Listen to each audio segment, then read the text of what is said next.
முஸ்பாத் சொந்தங்களுக்கு வணக்கம். இந்த காணொலியில் இதை பற்றி பார்க்க போறோம்னா, உங்களுக்கு தெரியும், இந்த முள்ளிவாய்க்கால் நினைவேந்தல் வாரம் ஆரம்பமாகிவிட்டது. முள்ளிவாய்க்கால் கஞ்சி நினைவேந்தலும் இப்போ சில இடங்கள்ல நடக்குது. இந்த வகையில் இன்னொரு முக்கியமான விடயத்தை இந்த முள்ளிவாய்க்கால் வாரம் தொடர்பாக நாங்கள் பார்க்கணும். ஏன்னு பார்த்தீங்கன்னா, இந்த திஸ்ஸ விகாரை விடுவிப்பு தொடர்பாக தொடர் போராட்டங்கள் முன்னெடுக்கப்பட்டு கொண்டே இருக்கின்றது. அந்த வகையில திஸ்ஸ விகாரையில இன்றைய தினம் ஒரு மிகப்பெரிய போராட்டம் ஒன்றும் முன்னெடுப்பதற்கு ஆயத்தமான நிலையில் இருக்கு.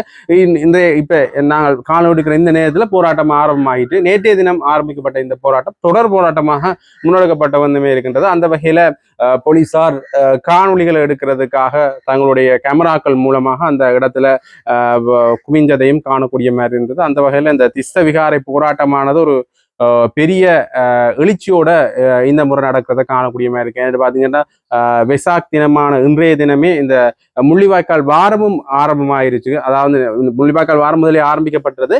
அந்த வகையில வெசாக் தினமான இன்றைய தினம் திஸ்ஸ விகாரையில பௌத்தர்களுடைய வழிபாடுகளும் இடம்பெற இருக்கிற இந்த காரணத்தினால இங்க திஸ்ஸ விகாரைக்கு எதிரான திஸ்ஸ விகாரை கட்டுமானத்துக்கு எதிரான போராட்டங்கள் நடைபெற இருக்கு. அது மட்டும் இல்லாமல் இன்னொரு முக்கியமான விடயத்தையும் நாங்கள் பார்க்கணும் என்று பார்த்தீங்கன்னா, இந்த விடுவிக்கப்படாத காணி பலிகாமம் மற்றும் பலாலி பகுதிகளில் பல இடங்கள்ல இன்னுமே இருக்கின்றது.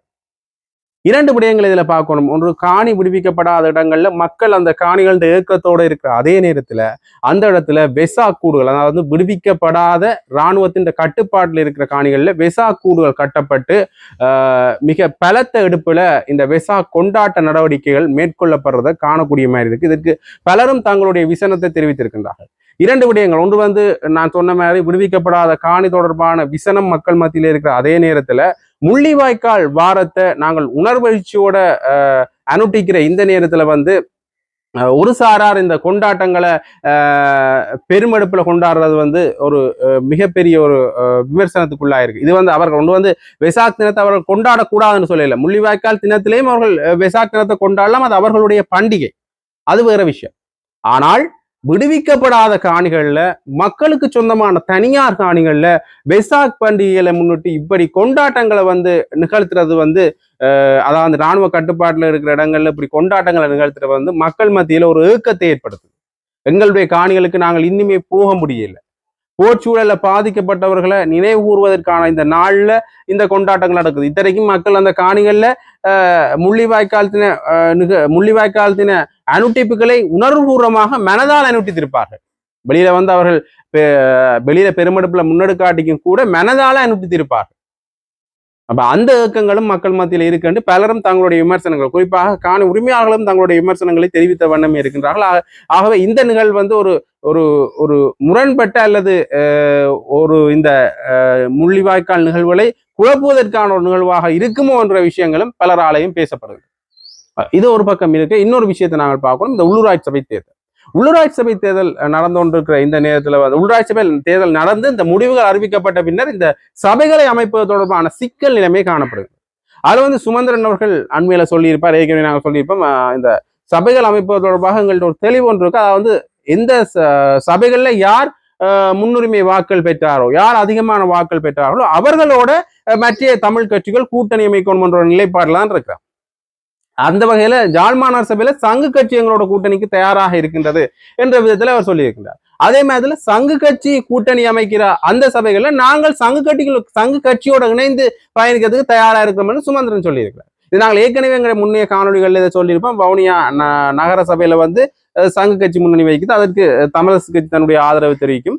அதே மாதிரி தமிழரசு கட்சி முன்னணி வைக்கிற சபைகள்ல சங்கு கட்சி ஆதரவு தெரிவிக்கும் என்ற நிலைப்பாடு சொல்லணும். அந்த வகையில கட்சியினுடைய நிலைப்பாடும் அதுதான் சுமந்திரன் சொல்லியிருக்கார். அதாவது யார் முன்னணி வாக்களை பெற்றிருக்கின்றார்களோ, யார் அதிகமான வாக்களை பெற்றிருக்கின்றார்களோ அவர்களுக்கு ஏனைய கட்சிகள் ஆதரவு தெரிவிப்பது என்ற நிலைப்பாடுல தான் தாங்கள் இருக்கிறோம் என்ற விஷயத்தை சொல்லியிருக்கிறார். அதே மாதிரி சித்தார்த்தன் அவர்களும் தமிழரசு கட்சிக்கு எங்களோட ஆதரவு என்ற நிலைப்பாட்டை உறுதிப்பட தெரிவித்திருக்கின்றார். அதாவது ஜாழ்மாநகர் சபையில தமிழரசு கட்சிக்கு எங்களோட ஆதரவை தெரிவிப்போம். அதே மாதிரி அவர்களும் நாங்கள் முன்னிலை வைக்கிற சபையில எங்களுக்கு ஆதரவு தெரிவிக்கும். அதே மாதிரி தமிழ் தேசிய மக்கள் முன்னணி, அதாவது தமிழ் தேசிய பேரவையாக இப்பொழுது பயணிக்கின்ற அந்த கட்சி கூட எங்களுக்கு ஆதரவு தெரிவிக்கின்ற பட்சத்தை அவர்கள் முன்னிலையில் இருக்கிற சபைகளுக்கு நாங்கள் ஆதரவு தெரிவிப்போம். அந்த வகையில் அவர்களும் எங்களோட பேச்சுவார்த்தைகள் நடத்தினார்கள் என்ற பொருள்பட அவர் தன்னுடைய விடயங்களை சொல்லியிருக்கிறார். ஆகவே இந்த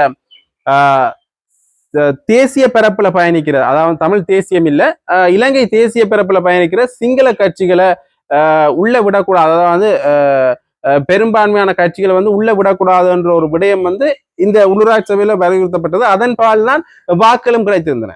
எனினும் கூட தமிழ் தமிழ் தேசிய மக்கள் முன்னணியில தேசிய மக்கள் சக்தி ஒரு ஓரளவுக்கான அலையை வந்து மீண்டுமே உருவாக்கித்தான் இருந்தது. ஏண்டா ஜாழ் மாநகர சபையிலேயே 10 ஆசனங்கள் அவர்களுக்கு கிடைக்கப்பட்டது. போனஸ் ஆசனங்களால் அவர்கள் முன்னுக்கு வந்திருந்தாலும் கூட அவர்களும் அந்த சபையில வந்து பேரம் பேசுதலுக்குரிய ஒரு முக்கியமான இடத்தை இருக்கின்றார்கள். ஆனால் தமிழ் கட்சிகள் வந்து இவர்கள் நிராகரிக்கின்ற ஒரு சூழ்நிலை, இவர்கள் உள்ள வர முடியாத ஒரு சூழ்நிலை காணப்படுது. இது ஒரு வகையில வரவேற்கத்தக்க விடயமாக இருக்கின்றது. அந்த வகையில இன்னொரு முக்கியமான விஷயத்தை விஜித கேரத் அவர்கள் சொல்லியிருக்கிறார். தமிழ் கட்சிகள் வந்து எங்களோட பேச்சுவார்த்தை நடத்தி இருக்கின்றார்கள். ஆக அவர்களுடைய கிட்டத்தட்ட அவர்களுடைய சபைகள்லையும் நாங்கள் அவர்களுக்கு ஆதரவு தெரிவிக்கிறதுக்கு தயாரா இருக்கணும் என்ற பொருள்பட கேட்டிருந்தோம். அண்மையில நலிந்த அவர்கள் கூட அவர்கள் உத்தியோகபூர்வமாக அறிவித்தாலோ அல்லது பேச்சுவார்த்தை நடத்தினாலோ நாங்கள் இந்த விஷயங்களை செய்வோம் என்ற விஷய பொருளை பேசியிருந்தார்கள். ஆக இப்ப விஜித கேரத் ஒரு வகையில இப்படி கூறுகிறார், தமிழ் கட்சிகள் வந்து எங்களோட பேச்சுவார்த்தை நடத்தியிருக்கின்றன. அந்த வகையில தமிழரசு கட்சியோட நாங்கள் பேச்சுவார்த்தை நடத்தி இருக்கிறோம். அது வெற்றிகரமானதாகவும் அமைந்திருக்கின்றது என்ற பொருள்பட சங்கு சின்னத்தினுடைய சித்தார்த்தன் அவர்களும் சொல்லியிருக்கிறார், இணைத்தலைவர் சித்தார்த்தன் சொல்லியிருக்கிறார். ஆக இப்படியாக இவர்கள் எந்த நிலைப்பாடுல இருக்கின்றார்கள் என்ற ஒரு குழப்பமான சூழ்நிலை ஒன்று இந்த இடத்துல நிலவுது. யாரோட கூட்டணியும். அப்ப இந்த தேசிய மக்கள் சக்தியோட கூட்டணி அமைக்கப்படுமாக இருந்தால் அல்லது கூட்டணி அமைக்கப்படுற பேச்சுவார்த்தைகள் நிகழ்த்தி இருந்தால் அதை யார் நிகழ்த்தினது? அல்லது ஒரு ஆட்சியை கைப்பற்றுவதற்கான ஒரு மும்முரம், வடகிழக்கில் ஆட்சியை கைப்பற்றுவதற்கான ஒரு மும்முரம் ஜேவிபி தேசிய மக்கள் சக்திக்கும் இருக்கிறது, என்பிபிக்கு. அப்ப அப்படி இருக்கிற சூழ்நிலையில வந்து அவர்கள் எதற்காக ஒருவேளை அந்த அப்படி ஒரு அமைக்கிறதுக்கான ஒரு காய் நகர்த்தலாகத்தான் இது இருக்குமா? அல்லது பலராலையும் ஒரு விமர்சனம் முன்வைக்கப்படுறது என்னன்னு பாத்தீங்கன்னா, இந்த ஐக்கியராஜ்யத்துக்கு சுமந்திரன் அவர்கள் துணை போனவர், ஆகவே அரசுக்கு சார்பான நிலைப்பாட்டுல எம்ஏ சுமந்திரன் அவர்கள் இருக்கின்றார். ஆகவே சுமந்திரனுடைய ரகசிய காய் நகர்த்தாலதான் இந்த தேசிய மக்கள் சக்தியோட பேச்சுவார்த்தை இடம்பெற்றதா என்ற அண்மையில கூட முன்னாள் போராளி பசீர் காக்கான் அவர்கள் சொல்லுகின்ற பொழுது ஒரு உடையத்தை சொல்லியிருப்பார். பாத்தீங்கன்னா, சுமந்திரன் அவர்களை தனியாக இந்த கட்சியை கையாளுவதற்கு அல்லது உள்ளூராட்சி தேர்தல் முடிவடைந்த பின்னர் தனியாக இந்த செயற்பாடுகளை கையாளுவதற்கு இடமளிக்க கூடாது என்ற பொருள்பட ஒரு விமர்சனத்தை முன்வைத்திருப்பார். ஆக இந்த 2 விடயங்களையும் பார்க்கின்ற பொழுது இது சுமந்திரனுடைய ரகசிய காய் நகர்த்தலாக இருக்குமா என்கின்ற ஒரு பேச்சும் பரவலாக அரசியல் வட்டாரங்கள்ல அடிபட்ட வண்ணமே இருக்கின்றது. ஆகவே எந்த ஒரு உறுதிப்படுத்தப்படாத தகவலும் இல்லாத இடத்துல அவர் மேல இந்த குற்றத்தை நாங்கள் நேரடியாக செலுத்த முடியாது. அந்த வகையில் அவர் சொல்லிக்க என்ன சொல்றார், தமிழ் கட்சிகளோட தான் எங்களுடைய கூட்டிணைவு. ஆக முதன்மை பெற்ற தமிழ் கட்சிகள் முதன்மை பெற்ற தமிழ் கட்சிக்கு மற்ற கட்சிகள் ஆதரவு தெரிவிக்கும், மற்ற தமிழ் கட்சிகள் ஆதரவு தெரிவிக்கும். ஆக இந்த நிலைப்பாடுல இருக்கிற விதத்துல ஏற்கனவே இந்த தமிழ் தேசிய பேரவை, தமிழரசு கட்சி இவர்கள் தான் கிட்டத்தட்ட முன்னிலை இருக்கிறார்கள். ஒரு வாக்கு வித்தியாசம், ஜாழ் மாநகர சபையில ஒரு வாக்கு வித்தியாசத்துல தமிழரசு கட்சி முன்னிலையில் இருக்குது, கிட்டத்தட்ட ஒரு வாக்கு தான் வித்தியாசம். அப்ப அவர்களுடைய நிலைப்பாடு இதுல என்னவாக இருக்கின்றது என்கின்ற கேள்வி இருக்கின்றது. அதை வந்து ஒருமித்த புரிந்துணர்வின் அடிப்படையில பயணிச்சா நாங்களும் அவர்களுக்கு ஆதரவளிக்க தயார் என்று கஜேந்திரகுமார் பொன்னம்பலம் அவர்கள் சொல்லியிருந்தார் தமிழரசு கட்சி. ஆக இந்த தமிழ் கட்சிகளுக்குள்ள ஒரு கிட்டத்தட்ட ஒரு குழப்பமான சூழ்நிலை என்றே சொல்லலாம். அந்த சூழ்நிலைக்குள்ள சங்கு கட்சி ஆதரவு தெரிவித்திருக்கின்றது. அப்ப இப்ப இந்த ஆதரவு நிலைப்பாடு எந்த அளவுக்கு போகுதுன்ற ஒரு கேள்வியும் இருக்கின்றது. ஏன்னா தமிழ் தேசிய பேரவையும் சங்கு கட்சிட்டு ஆதரவு கட்டது. அப்ப ஒவ்வொரு பேரும் தங்களுடைய கருத்து நிலைப்பாட்டிலிருந்து கருத்துக்களை தெரிவிக்கிறார்களே தவிர இந்த கட்சிகளுடைய ஒருமித்த நிலைப்பாடு என்ன என்ற குழப்பமே இதுவரைக்கும் இருக்கத்தான் செய்கின்றது. ஆகவே இனி உத்தியோகபூர்வமாக அவர்கள் தங்களுடைய ஆட்சி அமைப்பை யார் என்பது தொடர்பான விடயம் வெளியில வந்தால் தான் இந்த விஷயம் எங்களுக்கு முழுமையாக தெரியும். அப்படி இருந்தாலும் கூட வரவு செலவு திட்டம் அமைப்பதில் குளறுபடிகள் வருதா என்கின்ற கேள்வியும் இருக்கின்றது. என்ற உள்ளூராட்சி சபையில் கலைவதற்கான மிக பிரதான காரணம் வரவு செலவு திட்டம் தோற்கடிக்கப்படுது. அப்ப இந்த வரவு செலவு திட்டத்தை சமர்ப்பிக்கின்ற பொழுது இந்த ஆதரவு நிலைப்பாட்டுல ஆட்சி அமைக்கிற கட்சி யார்கிட்ட இந்த ஆதரவை கேட்க போகுதுன்ற ஒரு கேள்வியும் இருக்கின்றது. ஆகவே தொடர்ந்து பார்க்கலாம் என்னென்ன மாதிரியான விஷயங்கள் இந்த உள்ளூராட்சி சபைகளிட மாற்றமா நடக்குதுன்றதை அதை தர்றதுக்கு நாங்கள் காத்திருக்கிறோம். தொடர்ந்து முஸ்பா சேனல் உடஞ்சிருக்கோம். நன்றி, வணக்கம்.